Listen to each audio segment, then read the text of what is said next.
નમસ્કાર વિદ્યાર્થી મિત્રો, જય હિન્દ, જય ભારત. સરસ, આપણે ગતિ ઉર્જા વિશે માહિતી મેળવી.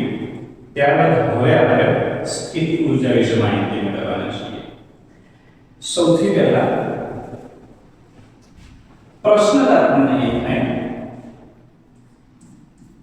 કે સ્થિતિ ઉર્જા એટલે શું? ગતિ ઉર્જા વિશે તો માહિતી મેળવી કે ગતિ ઉર્જા કોને કહેવાય? કે પદાર્થની ગતિના કારણે જે ઉર્જા ઉત્પન્ન થાય એને ગતિ ઉર્જા કહેવાય. સ્થિતિ ઉર્જા કહેવાય. બહુ સરસ મજાનો ટોપિક છે. એના નામમાં છે એનો જવાબ છે દીકરાઓ, સ્થિતિ ઉર્જા. તો પદાર્થની સ્થિતિમાં જે ફેરફાર થાય છે, પદાર્થની સ્થિતિમાં જે ફેરફાર થાય છે, એ ફેરફારને કારણે જે ઊર્જા એની અંદર ઉત્પન્ન થાય એને કહેવાય સ્થિતિ ઊર્જા. ખબર ના પડી? એક ઉદાહરણ જોઈએ. આપણે બધા નાના હતા ત્યારે આપણને બધાને ખબર હશે કે આપણે ચાવીવાળી એક ગાડી ઉતરતા, ચાવી ભરવાની અને પછી મૂકી દઈએ, ગાડી ચાલે. તો વાસ્તવિકતામાં આપણે જે ચાવી ભરતા હતા તો એ આપણે એ ગાડીને, એ નાની કાર છે તો શું આપીએ છીએ? આપણે એને એ ઊર્જા પ્રદાન કરીએ છીએ. એ ઊર્જા એટલે કે સ્થિતિ ઊર્જા. એકદમ સિમ્પલ અને સરળ ઉદાહરણ લઈએ. જેમ કે મારી પાસે એક રિમોટ છે. અત્યારે હાલ અમારા હાથમાં સ્થિર છે. આ પદાર્થ સ્થિર છે. જ્યારે હું આ પદાર્થને અમુક ઊંચાઈ સુધી ઉપાડું છું, મતલબ કે મેં આ પદાર્થ ઉપર કાર્ય કર્યું છે. મેં આ પદાર્થ ઉપર કાર્ય કર્યું એટલે સ્વાભાવિક છે આ પદાર્થની અંદર ઊર્જા આવી. હવે આ પદાર્થને હું છોડી દઉં તો શું આમાં સ્થિર રહેશે? ના, એ પણ શું કરે છે? નીચેની તરફ ગતિ કરે છે. તો જ્યારે મેં અમુક ઊંચાઈ સુધી ઉપાડ્યું તો મારામાંથી આ પદાર્થમાં જે ઊર્જા આવે છે એ ઊર્જા એટલે કે સ્થિતિ ઊર્જા. તો પદાર્થની સ્થિતિના કારણે, એના સ્થિતિમાં બદલાવના કારણે જે ઊર્જા ઉત્પન્ન થાય છે તેને કહેવાય છે સ્થિતિ ઊર્જા. તો આપણે જોઈએ સ્થિતિ ઊર્જા વિશે. આપણે લખીએ પદાર્થની સ્થિતિને કારણે, પદાર્થની સ્થિતિને કારણે ઉત્પન્ન થતી જે ઊર્જા છે, ઉત્પન્ન થતી ઊર્જાને શું કહેવાય છે? સ્થિતિ ઊર્જા. અને સ્થિતિમાં જે બદલાવ આવે છે એના કારણે જે ઊર્જા ઉત્પન્ન થાય છે એને કહેવાય છે સ્થિતિ ઊર્જા. ઓકે, ચલો હવે આપણો બીજો ટોપિક એ આવે કે સર સ્થિતિ ઊર્જા કેટલી? સ્થિતિ ઊર્જા કેટલી? આ બહુ સરસ મજાનો પ્રશ્ન છે કે મેં કોઈ પદાર્થને અમુક ઊંચાઈ સુધી ઉપાડ્યો તો એ પદાર્થમાં કેટલી સ્થિતિ ઊર્જા આવશે? અથવા આવો પણ પ્રશ્ન પૂછાય ધોરણ 9 માં એસાઇનમેન્ટમાં, વાર્ષિક પરીક્ષામાં આવો પ્રશ્ન પૂછાય છે કે m દળવાળા પદાર્થને h ઊંચાઈએ લઈ જતા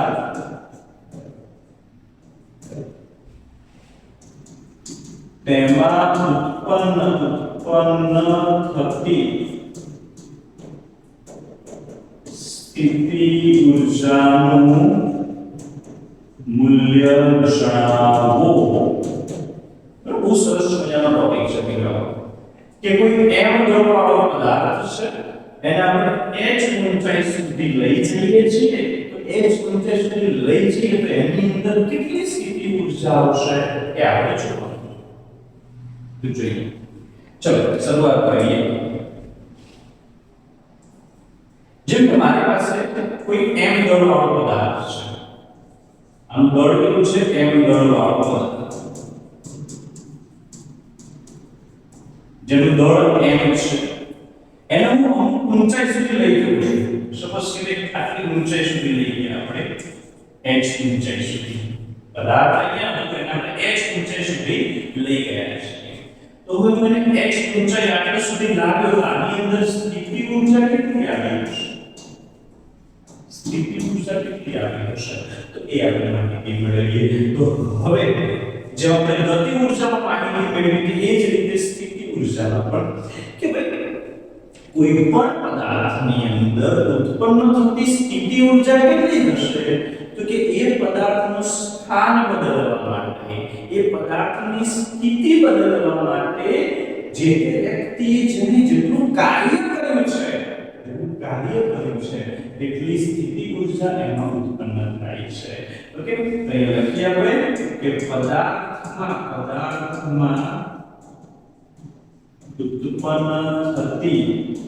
ઉત્પન્ન થતી સ્થિતિ ઊર્જા કેટલી તો કે તે પદાર્થ દ્વારા કરાયેલા કાર્ય બરાબર હોય છે એનું સરસ સુંદર એક ઉદાહરણ જોઈએ આપણે નાના ત્યારે પેલી પતંગની જે સળીઓ હોય એનાથી આપણે પેલું ધનુષ બનાવતા બાણ બનાવતા એમાં આપણે જોયું હોય કે બાણ લગાવી પછી આપણે દોરીથી ખેંચીએ છીએ વાસ્તવિકતામાં આપણે ખેંચીએ છીએ આપણે કાર્ય કરીએ છીએ અને કાર્ય કરવાથી ધનુષની અંદર શું આવે છે ઊર્જા આવે છે અને એને પછી આપણે છોડવાથી શું થાય એ બાણ આગળની તરફ ગતિ કરે છે એ વાસ્તવિકતામાં આપણે જેટલું કાર્ય કરશું પદાર્થ જેટલું કાર્ય કરે એટલી જ ઊર્જા એ શું કરે છે બીજામાં રૂપાંતર કરે છે ઓકે એટલે જેટલું કાર્ય થશે એટલી શું આવશે સ્થિતિ ઊર્જા આવશે ગતિ ઊર્જા અને સ્થિતિ ઊર્જા બંને કન્સેપ્ટ સેમ છે ગતિ ઊર્જા કેટલી તો કે જેટલું કાર્ય કરવું પડે છે એટલી ગતિ ઊર્જા સ્થિતિ ઊર્જા કેટલી તો કે જેટલું કાર્ય કરવું પડે છે એટલી સ્થિતિ ઊર્જા અને કાર્ય વિશે તો આપણે આગળ પણ જોયું છે દીકરાઓ